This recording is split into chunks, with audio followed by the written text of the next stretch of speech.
Ya, antum dulu. Udah, Mas. Oh, udah semua. Bismillahirrahmanirrahim. Assalamualaikum warahmatullahi wabarakatuh. Halo teman-teman semuanya, selamat sore. Perkenalkan, kami di sini kelompok 2 dari kelas Kalkulus 13. Dan di sini kami bakalan mempresentasikan hasil diskusi kami.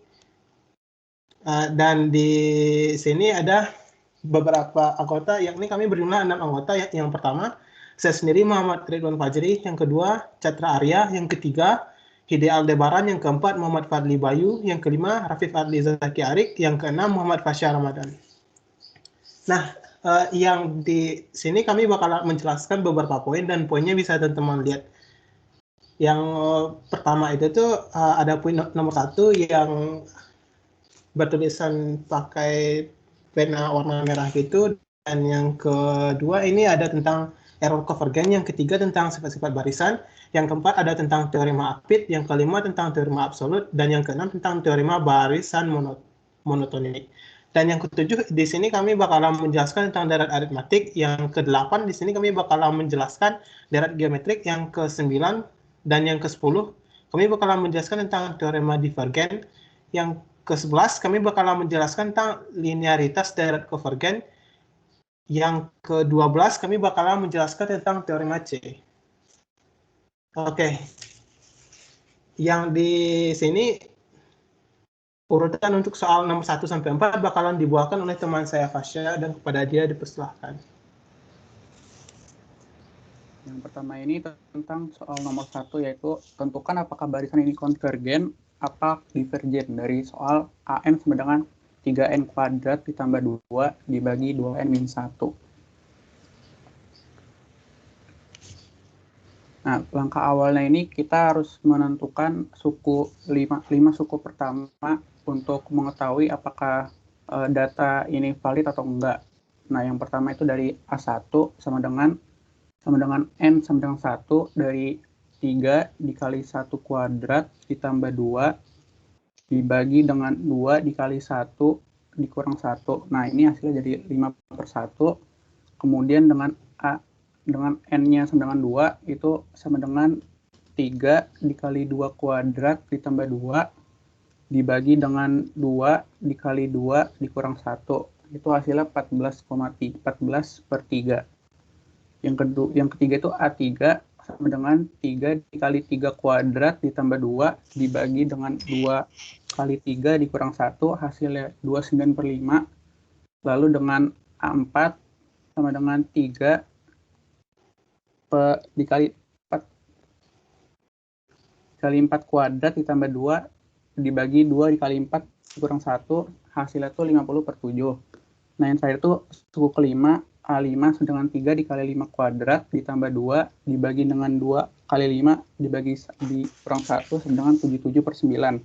Nah, dari kelima nilai suku ini kan jumlahnya pecahan, makanya harus dirubah ke desimal agar nanti grafiknya bisa dibaca. A1 5 atau A2 bernilai 4,6, A3-nya itu 5,8, A4-nya itu 7,1, A5 itu bernilai 8,5. Nah, untuk mengetahui barisan ini konvergen atau divergen dengan kita menggunakan limit test. Limit test ini dengan limit X mendekati tak hingga dari 3N kuadrat ditambah 2 dibagi dengan 2N min 1. Nah, cara ini tuh kita menentukannya dengan menyederhanakan dari bilangan bawahnya pangkat yang terbesar berapa. Di sini kan ada 2N min 1, di mana 2N ini punya pangkat 1, maka semua ruasnya itu dibagi dengan N. Jadinya limit X mendekati hingga 3N kuadrat dibagi N ditambah 2 dibagi N per 2N dibagi N min 1 per N. Nanti hasilnya limitnya didapat X mendekati tak hingga dari 3 dikali tak hingga ditambah 2 per tak hingga dibagi 2 min 1 per tak hingga. Hasilnya nanti akan tak hingga, maka terbuktinya konvergen. Dilihat dari grafiknya ini, dia akan terus naik sampai ke atas sampai nilainya itu tak terhingga. Lanjut. Nah, selanjutnya ini adalah error convergen. Yang pertama itu definisi dari error convergen sendiri adalah jika ada suatu deret konvergen yang dikatakan konvergen ke L dan kita dapat tuliskan seperti ini, limit n mendekati tak hingga an sama dengan L. Untuk setiap bilangan positif E ada kesesuaian dengan bilangan positif n yang dapat dituliskan seperti yang di bawah ini. N lebih besar daripada n besar yang menjadi mutlak dari an min L kurang dari E. Nah, E itu artinya itu error yang kita tentuin nanti besarnya berapa. Guna dari nilai error ini untuk membatasi perhitungan agar tidak terjadi pengulangan atau loop gitu. Nah, lanjut, Wan. Nah, ini merupakan salah satu contoh soalnya.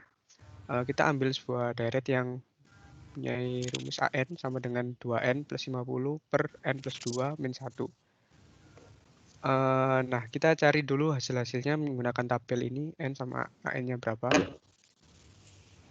Selanjutnya kita cari nilai L dengan menggunakan limit N mendekati tak hingga dari 2N plus 50 per N plus 2 min 1. Nanti dapat diketahui hasilnya adalah 1. Selanjutnya kita misalkan ngambil nilai N sama dengan 5. Maka jika dilihat dari tabel, AN-nya itu bernilai 7,57. Nah, setelah itu kita masukin ke rumus tadi yang mutlak dari AN min L kurang dari E. Setelah kita masukin dapat dihasilkan nilai yang N sama dengan 5 itu nilai errornya 6,57 kurang dari E. Nah, setelah itu kita boleh ngambil E bebas sih. Di sini kita ngambil E sama dengan 6,5. Nah, karena nilai E-nya itu 6,5 dan nilai E dari N sama dengan 5 itu 6,57, maka nilai N yang sama dengan 5 belum menyentuh nilai error. Jika sudah menyentuh nilai error, maka akan terjadi pengulangan atau loop tadi. Next. Oke, yang berikutnya bakalan saya jelaskan. Yang ini soalnya merujuk tentang sifat-sifat dari deret. Nah, yang di sini tuh buat mewakili ini salah satu bentuk dari sifat-sifat deret ini, saya mengambil satu buah soal. Ini soalnya saya ambil dari internet, tepatnya dari rumusmatematika.com. Apabila X, Y, dan Z adalah barisan aritmatika, maka pada Y akan berlaku. Nah, yang di sini itu tuh yang paling dasarnya kita harus tahu dulu gitu. Yang deret aritmatika itu kayak apa gitu. Nah, kan waktu kita pelajari di SMA ya, yang deret aritmatika itu pasti bakalan ada bedanya gitu teman-teman semuanya. Yang kayak contohnya 2, 6, 12 gitu kan. Maaf, 2, 6, 10 gitu kan. Nah, kan yang itu tuh antara 2 dan 6 itu kan ada range-nya gitu. Nah, antara 6 dan 2 itu tuh nantinya kalau deretnya itu merupakan deret aritmatika, kita bisa mengambil bedanya gitu kan secara sederhananya. Nah, kalau buat kasus yang tadi itu kita juga bisa nih mengambil perumpamaan gitu. X, Y, Z ini tuh berupa angka gitu. Dan di sini saya ambil aja ini angkanya 2, 4, dan 6 gitu. Nah, kan yang di soal tadi itu kan yang ditanya, maka pada Y akan berlaku persamaan kayak apa gitu. Berarti kan yang dimintanya persamaan gitu. Agar memudahkan, kita ambil aja kayak perumpamaan angka ini gitu. Sehingga nantinya itu tuh, yang Y ini tuh bakalan sama itu 2 kali Y ini, angka yang di tengah, 2 kali 4, pasti bakalan sama dengan 6 plus 2 gitu. Nah, dengan kata lain, karena 4 itu sama dengan Y, berarti kita bisa menukarnya nih, 2 kali Y sama dengan X plus Z. Oke, kita bakalan coba buktikan ya teman-teman semuanya. Oke, kalau secara rumus deret aritmatika, U1 sama dengan A tambah N kurang 1B gitu kan. Oke. Ya, dan dari sini kita bisa ambil nih, kalau buat Y pasti rumusnya secara aljabarnya Y sama dengan X plus B, dan yang berikutnya Z. Z ini dia bakalan sama dengan Y plus 2B, maka kalau kita substitusikan ke persamaan awal yang kita ambil tadi, maka dia bakalan menjadi nih 2 kurung X plus B sama dengan X plus kurung, buka kurung, X plus 2B ditutup kurung lagi gitu. Sehingga dia nantinya bakalan menjadi 2X plus 2B sama dengan 2X plus 2B. Nah, dari pembuktian ini, maka persamaan kita tadi itu benar, yakninya 2Y sama dengan X plus Z. Sehingga soal yang ini jawabannya adalah 2Y sama dengan X plus Z gitu. Kenapa? Karena cross kiri dan cross kanannya terbukti sama gitu. Oke, lanjut ke teorema Apit. Nah, selanjutnya ini merupakan teorema Apit.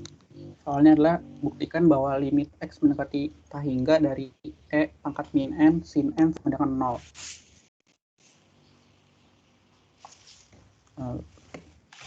Nah, jawaban itu yang pertama, kita harus mencari 5 suku pertama dulu dari yang tadi, dari A1 itu E pangkat min 1 dikali sin 1, hasilnya itu 0,3096. Dari A2, E pangkat min 2 dikali sin 2 sama dengan 0,1231.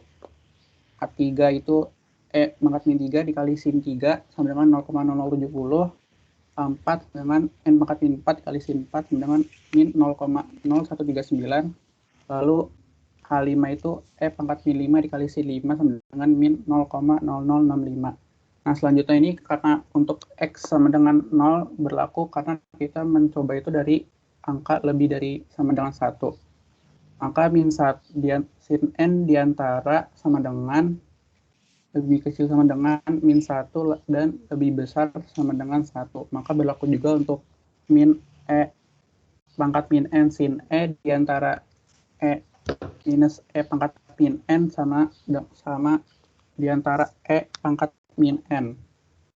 Lalu dari nilai diantara ini kita mencari limit dari N mendekati hingga dari E min E pangkat N sama limit N dari hingga dari E pangkat N. Nah, nilai dari limit ini keduanya sama dengan 0. Berdasarkan teorema Apit itu kalau AN sama CN-nya 0, maka BN-nya juga 0. Nah, lanjut. Nah, di sini kan ada fungsi 1. Fungsi 1 itu berasalkan dari fungsi soal. Nah, fungsi 2 ini dari nilai yang kita dapat dari limit X mendekati hingga dari min E pangkat min N. Lalu fungsi 3 ini kita dapat dari nilai limit N mendekati hingga dari min E pangkat N. E pangkat min N.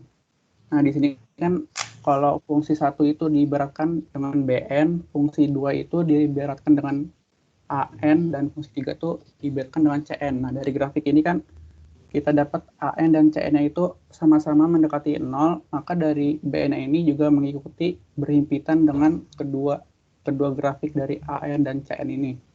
Maka dapat dibuktikan bahwa BN ini konvergen mendekati 0.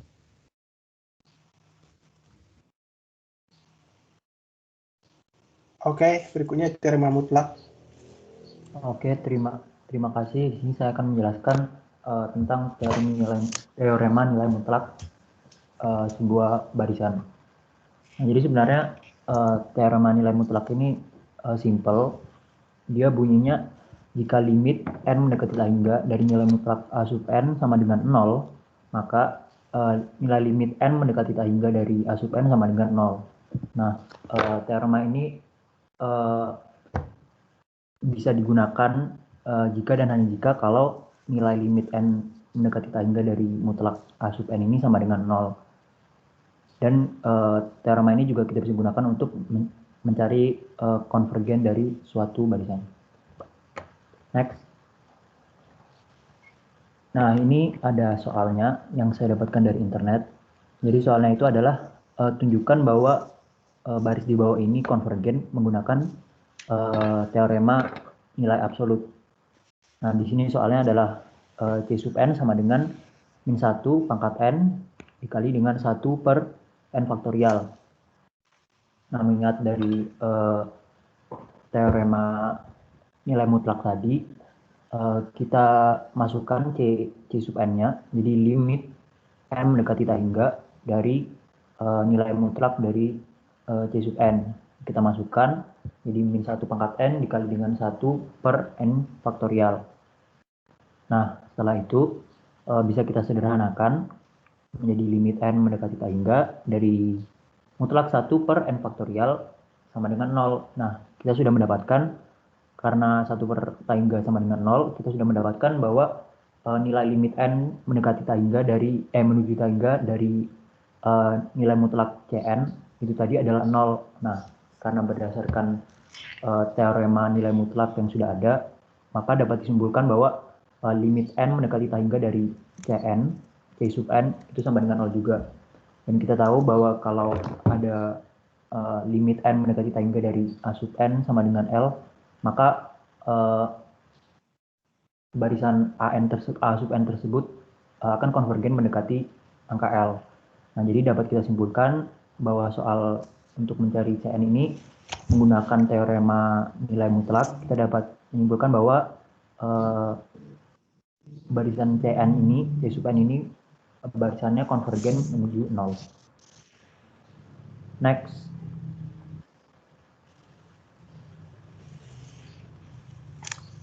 Nah, yang kedua adalah teorema barisan monotonik.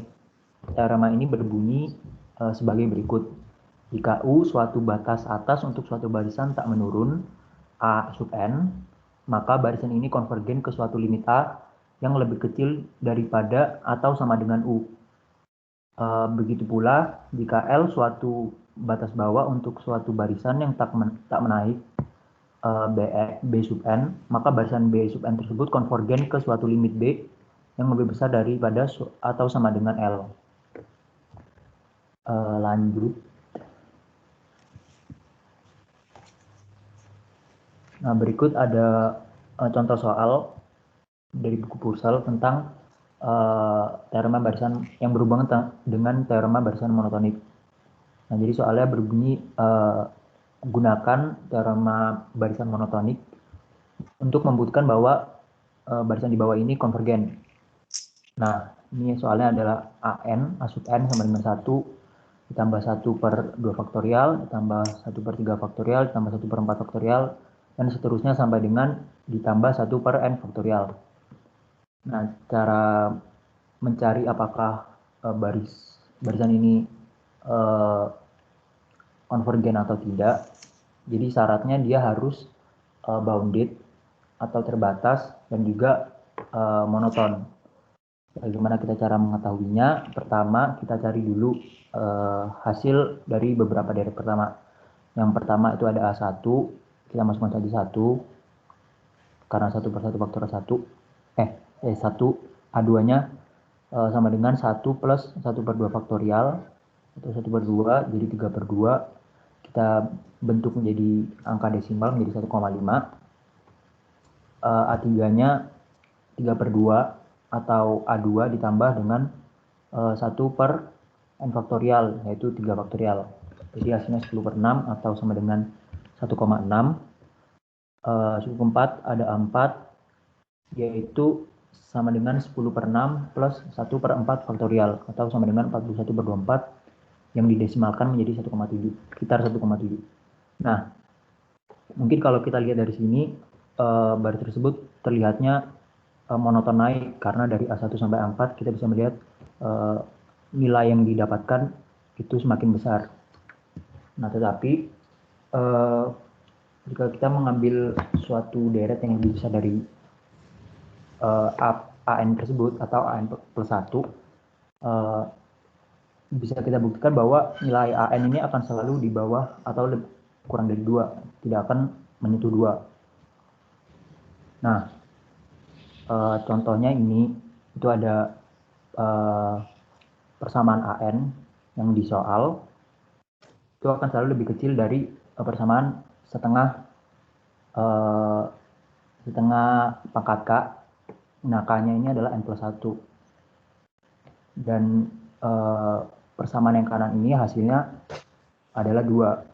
Dan dapat disimpulkan bahwa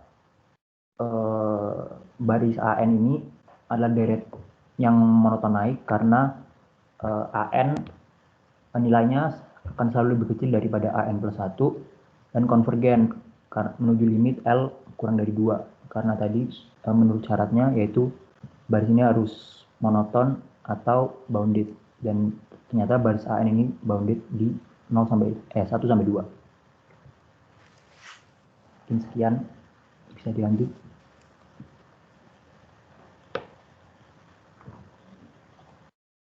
Oke, selanjutnya akan masuk ke contoh soal dari deret aritmatika.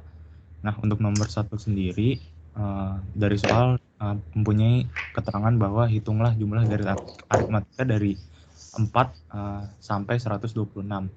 Nah, dari soal ini tuh kita nggak tahu gitu kalau jumlah suku dari deret ini tuh ada berapa. Kita hanya tahu keterangan bahwa nilai A-nya itu sama dan 4 dan terdapat beda dari deret aritmatika, di mana deret aritmatika kan bedanya selalu konstan. Nah, bedanya sendiri di sini adalah 2. Nah, jadi untuk langkah mencari jawabannya yang pertama harus kita lakukan adalah mencari tahu nilai jumlah sukunya. Nah, dari rumus deret aritmatika yang ada yaitu N sama dengan A plus N min 1 kali B. Nah, keterangan yang kita punya itu kan A-nya sama dengan 4 dan B-nya sama dengan 2. Nah, UN di sini kita ingin mencari tahu nilai 126 itu jumlah suku keberapa. Jadi nilai 126 itu adalah nilai UN-nya. 126 sama dengan 4 ditambah buka kurung N-1 tutup kurung kali 2. Nah, 126 sama dengan 4 tambah 2N-2. Langsung kita sederhanakan menjadi 126 sama dengan 2 plus 2N. Terus 2-nya itu pindah ruas menjadi 124 sama dengan 2N. 2N-nya sama dengan 124. Nah, kita punya N-nya di sini adalah 62. Nah, karena kita di soal untuk menghitung jumlah deret aritmatikanya, kita langsung masuk ke SN-nya. Nah, SN sendiri di sini rumusnya adalah setengah N buka kurung 2A plus N-1 kali B.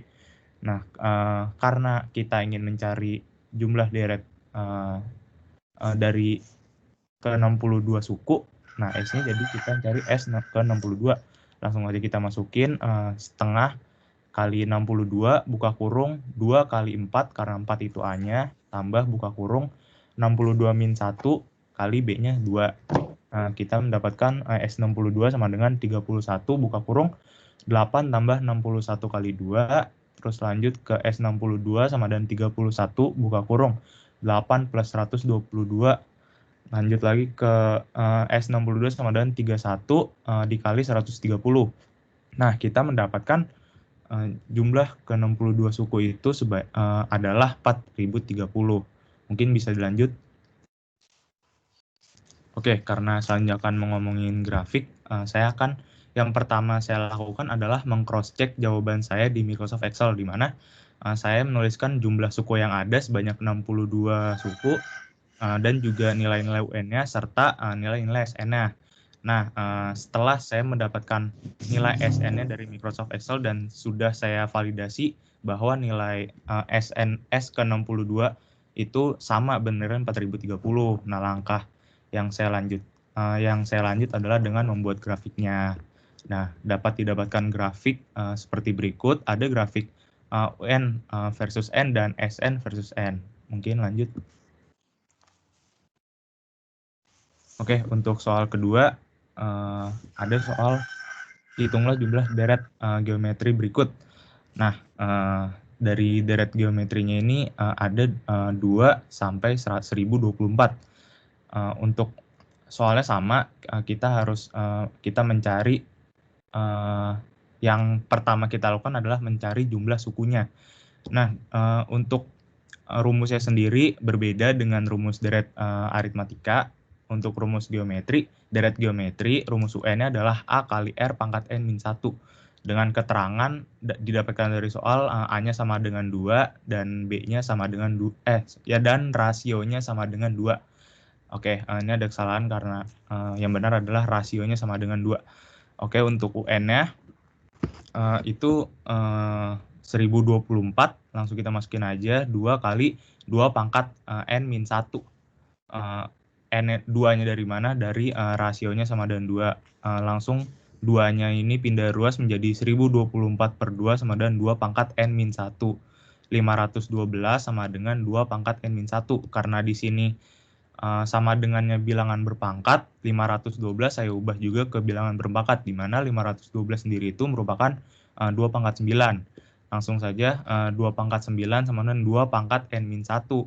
Dan 2-nya langsung saya coret aja, berarti 9 sama dengan n min 1, dan saya dapat n-nya itu sama dengan 10. Jadi kita bisa, sampai sini kita bisa simpulkan bahwa saat nilai dan 1024 itu merupakan suku ke-10. Nah, oke, kita mencari, langkah selanjutnya itu kita mencari jumlah suku sampai jumlah suku ke-10 itu dengan rumus Sn sama dengan A buka kurung R pangkat N min 1 per R min 1.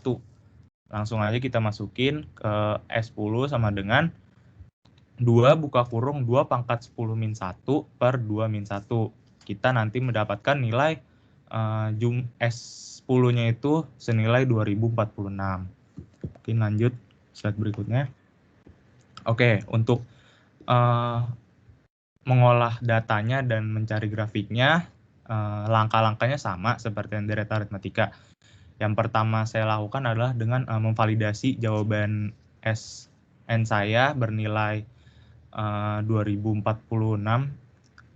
Oke, dan setelah itu, setelah memvalidasi data, saya membuat grafiknya mulai dari yang UN versus N dan SN versus N, dan didapatkan grafiknya itu seperti berikut. Mungkin terima kasih dari saya. Lanjut ke slide berikutnya. Oke, selanjutnya saya akan menjelaskan tentang tes divergen. Tes divergen bisa menggunakan uji konvergensi, yaitu untuk mengetahui apakah suatu deret termasuk deret divergen atau konvergen. Yang pertama saya lakukan adalah uji awal, yaitu menggunakan rumus sigma n sama dengan 1 menuju tah hingga an. An adalah suku-suku deret ke n. Lalu jika limit n menuju tah hingga an tidak sama dengan 0, maka digolongkan sebagai deret divergen. Lalu jika limit n mendekati tah hingga an sama dengan 0, maka harus diuji ulang. Jadi uji ulang hanya mampu menguji deret divergen secara tepat. Lanjut. Lalu saya akan menjelaskan contoh 1, yaitu sigma n sama dengan 1 menuju tah hingga n per n plus 1. N per n plus 1 adalah an. Dan menggunakan rumus A sama dengan limit n mendekati tah hingga an. Lalu sama dengan limit n menuju tah hingga.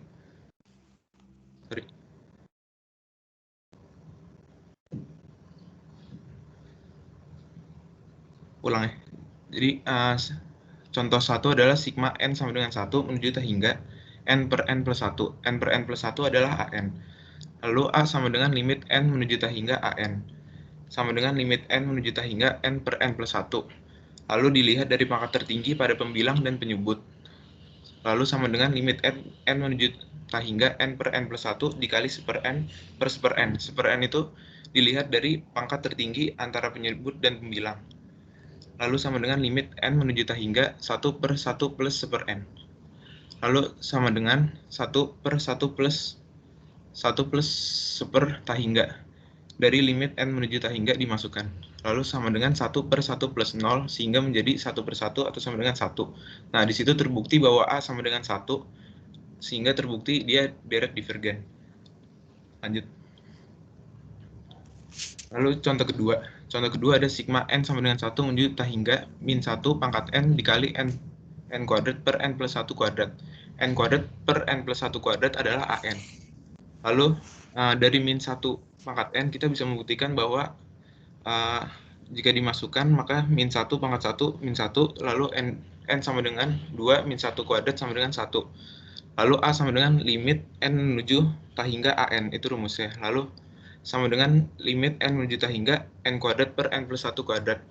Pembilang penyebut pangkat tertingginya adalah n kuadrat, sehingga sama dengan limit n menuju tah hingga n kuadrat per n plus 1 kuadrat dikali seper n kuadrat per seper n kuadrat. N kuadrat dilihat dari pembilang dan penyebut.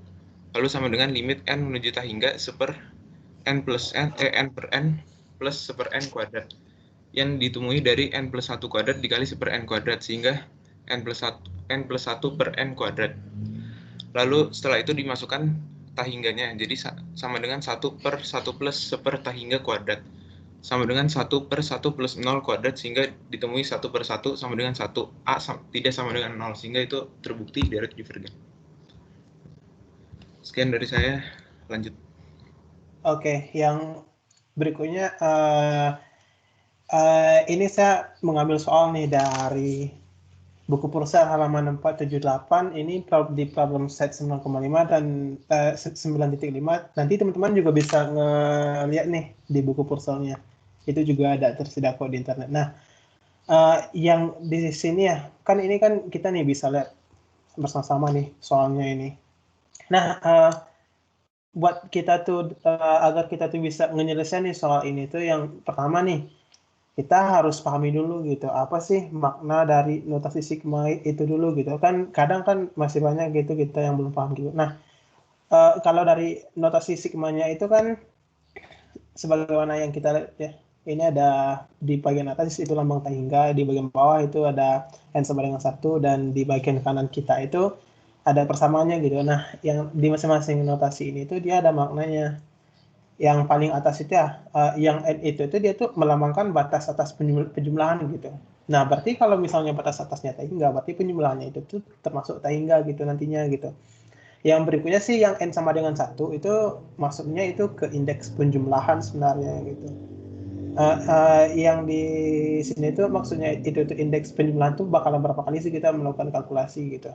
Nah, yang di bagian kanan kita ini itu kan ada nih min 1 pangkat n tambah 1 dikali n per 2 pangkat n. Nah, itu yang persamaannya gitu. Nah, buat mecahin soal itu tadi yang kayak gua bilang tadi, kita harus paham dulu notasi sigmanya gitu. Ini sih salah satu contoh bentuk bentuk notasi sigmanya gitu. Ini bisa kita lihat bareng-bareng gitu. Oke. Dari soal tadi itu tuh rupanya nih teman-teman semuanya itu juga ada konsep dasarnya agar kita tuh bisa memecahkan soalnya gitu. Nah, konsep dasarnya yang di slide yang di sebelah kiri ini tuh kan pertama-tama nih kita pahami dulu nih bentuk dasarnya gitu. Bentuk dasarnya itu tuh sebagaimana nih yang udah gua paparin nih yang di slide kiri gitu. Nah, kan kalau kita tuh udah tahu nih bentuk dasarnya gitu, berarti kita tuh bakalan bisa nih nyelesain soalnya gitu. Nah, oke. Kan karena kita nih udah tahu bentuk dasarnya, oke. Yang pertama-tama nih kita pasti dulu nih bentuk dasarnya gitu, oke. Yang berikutnya sih berarti mutlak U n plus 1 per U n sama dengan, karena soalnya udah di atas tadi ya. Berarti ini bakalan jadi n plus 1 per 2 pangkat n plus 1 per n per 2n, n per 2 pangkat n gitu. Nah, yang nantinya itu tuh kita kali silang gitu. Yang berikutnya itu tuh nantinya kita bakalan dapet ini n plus 1 per 2n gitu. Nah, kan karena dia tuh tak hingga ya, berarti yang n plus 1 per 2 pangkat n itu tuh nantinya kita bakalan masukin ke rumus gitu. Nah, kan yang di sini ini kan kita kan juga ada hubungannya sama linearitas konvergen gitu. Nah, buat mencarinya itu tuh kita pakai rumus limit tak hingga yang nantinya gitu secara cepatnya aja gitu dia bakal dapat setengah gitu. Dapat setengahnya ya dari konsep limit tak hingga gitu. Kan kita juga udah pernah belajar di pertemuan sebelumnya dan juga waktu SMA gitu. Nah, karena setengahnya itu tuh kurang 1 berarti ini pasti bakalan konvergen gitu. Deretnya ini. Oke, yang berikutnya bakalan dijelasin lagi oleh teman saya. Selanjutnya saya akan menjelaskan tentang teorema C. Pertama, arti dari teorema C adalah jika ada suatu sigma K sama dengan 1 hingga tak hingga dari suatu deret AK divergen dan konstanta C tidak sama dengan 0, maka sigma dari K sama dengan 1 hingga tak hingga deret AK dikali C juga divergen. Next. Ini merupakan salah satu contohnya. Ada suatu deret sigma dari X sama dengan 1 hingga tak hingga dari 3x kuadrat plus 1 per 2x kuadrat plus 2. Nah, ini kalau kita lihat dari deret ini bukan deret yang divergen karena limit dari tak hingganya adalah 1. Terus kita menggunakan teorema C, kita keluarkan konstantanya setengah. Jadi sigma dari x dengan 1 tak hingga 3x kuadrat plus 1 per x kuadrat plus 1 dikali setengah. Nah, yang di bawah ini juga merupakan deret yang divergen juga. Jadi teorema C itu seperti itu. Next. Oke. Nah, buat teman-teman semua nih dan para penonton kami pada sore hari ini. Nah, sekian sih presentasi dari kami gitu. Dan buat penutup presentasi kami sih, kami bakalan ada pantun nih buat teman-teman semuanya. Dan jangan lupa nih bilangin cakepnya gitu. Oke, pantunnya kayak gini. Di pasar ikan ketemu mama muda. Cakep. Di sana juga ternyata ada Rama. Semoga paham teman-teman semua. Doakan kami dapat A. Terima kasih. Amin. Assalamualaikum warahmatullahi wabarakatuh. Waalaikumsalam.